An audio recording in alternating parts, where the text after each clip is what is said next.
Oh God, what am I supposed to do? Should I go to kitchen or should I teach a new vocabulary to my students? Hey, you must be thinking, why am I sounding so confused? It's just due to the word of today, that is flummox. Well, enrich your vocabulary daily with Aamya Sachdeva. In this video, you're gonna learn its meaning, synonyms, and the example sentences. So let's get started. The word flummox means utter confusion or perplexity.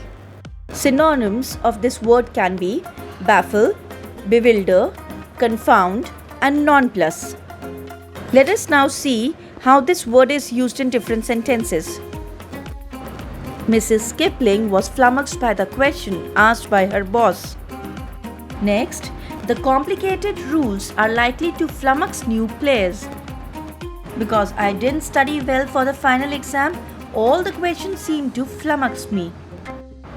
This girl seems to be confused by Rubik cake, but you don't get flummoxed to like, share and follow this channel. Happy learning and don't forget to subscribe it. Thank you and stay blessed.